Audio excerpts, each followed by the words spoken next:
नमस्कार, मैं सभी दर्शकों को इस वेबिनार सीरीज में स्वागत करता हूं। मैं हूं डॉक्टर शिवानंद माई फ्रॉम स्तव्य स्पाइन हॉस्पिटल। आज मैं आपको बताने जा रहा हूं कि ये एंकलाइजिंग स्पॉन्डिलाइटिस का एपिडेमोलॉजी जो रोग विज्ञान है कि ये कौन से लोगों में आता है, होता है, कैसे होता है।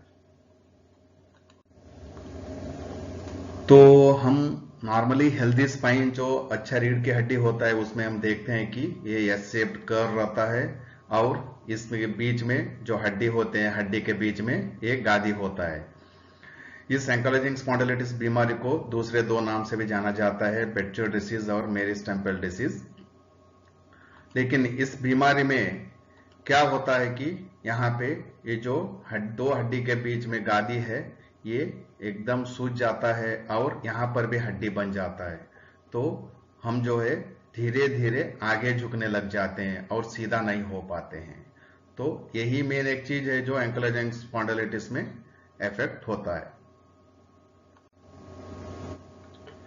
ये जो एंकलाइजिंग स्पॉन्डिलाइटिस है इसको क्रॉनिक इन्फ्लेमेटरी डिसीज में माना जाता है। इसमें जो है मेनली दर्द होता है और धीरे धीरे जो रीढ़ की हड्डी का स्टिफनेस एकदम टाइट हो जाता है और ये आखिर जाके ऐसा होता है कि स्पाइन जो है जो बम्बू रहता है बैम्बू के जैसा हो जाता है और लोग जो है आगे झुक जाते हैं और इससे कूल्हे का मूवमेंट्स भी कम हो जाते हैं और छाती का मूवमेंट्स भी, सांस लेना भी दिक्कत हो जाता है। तो रीढ़ की हड्डी जो है पूरा नया हड्डी बन के ये बैम्बू के जैसा हो जाता है। इसका व्यापक रोग विज्ञान में हम देखेंगे कि ये जो है मनुष्यों में 20 से 30 साल के बीच में शुरू हो जाता है और धीरे धीरे आखिर तक पूरा हड्डी जुट जाने तक ये चलता रहता है। ये एक देखा गया है कि HLA-B27 इसके बारे में हम आगे देखेंगे, जिनमें भी ये टेस्ट पॉजिटिव रहता है उनमें ये 5 साल पहले ही शुरू होता है कंपेयर टू जिनमें ये नेगेटिव रहता है।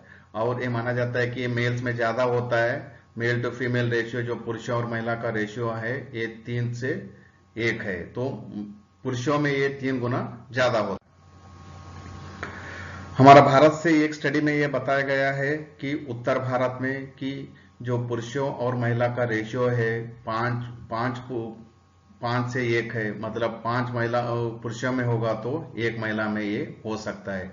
और इसका जो बीमारी का डायग्नोसिस है ये पुरुषों में 23% तक किया गया था और स्त्रियों में 32% तक इसका डायग्नोसिस किया गया था। इस ग्राफ में हम देख सकते हैं कि जो एशिया में भारत का जो प्रेवलेंस बोलते हैं, मतलब कितने केस एक टाइम पे हैं भारत में एंकलाइजिंग स्पॉन्डिलाइटिस, तो हम देख सकते हैं एक करीब 5 से 7 केस हर 10,000 केस में यहाँ पे पाया जाते हैं। ये एक ग्राफ है जहां से हम देख सकते हैं कि जिसमें जो एंकलाइजिंग स्पॉन्डिलाइटिस का पॉपुलेशन 500 से ज्यादा हर लाख जनों में है वो है अमेरिका और चाइना। तो ये देखा गया है कि ये बहुत कॉमन है अमेरिकन सफेद गोरे अमेरिकन में, और ये नेक्स्ट माना जाता है कि ये जो चाइनीज में भी ज्यादा होता है लेकिन जापानीज में ये बहुत कम है। इंडिया का डाटा अनअवेलेबल है तो यहाँ पे मैं वो बताया नहीं है, लेकिन हम आगे देखेंगे इंडिया का में ये कितने लोगों में पाया जाता है।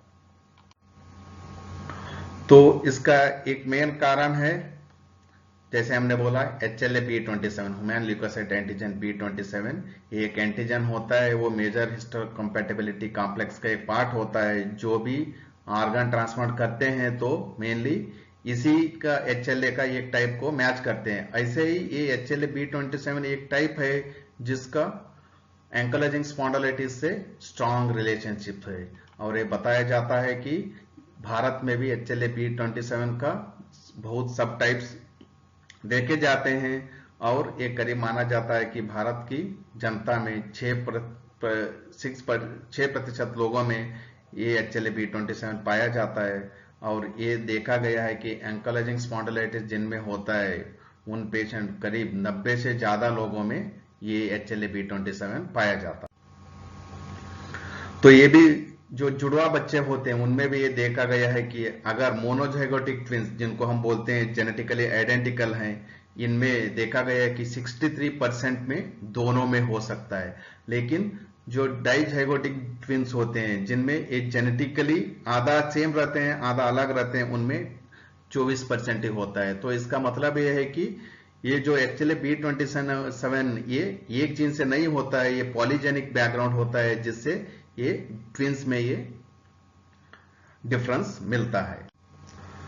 तो ओवरऑल हम एंकाइलोजिंग स्पॉन्डिलाइटिस को बोल सकते हैं कि ये एक ऑटोइम्यून डिसीज है और ये एक्सियल स्पॉन्डिलोआर्थराइटिस के जो कॉजेस हैं उनमें से एक है, जो कमर कूल्हे के बीच में और नितंब के पास दर्द करके और रीढ़ की हड्डी में सूजन आके पूरा रीढ़ की हड्डी को एक हड्डी बना देता है। धन्यवाद।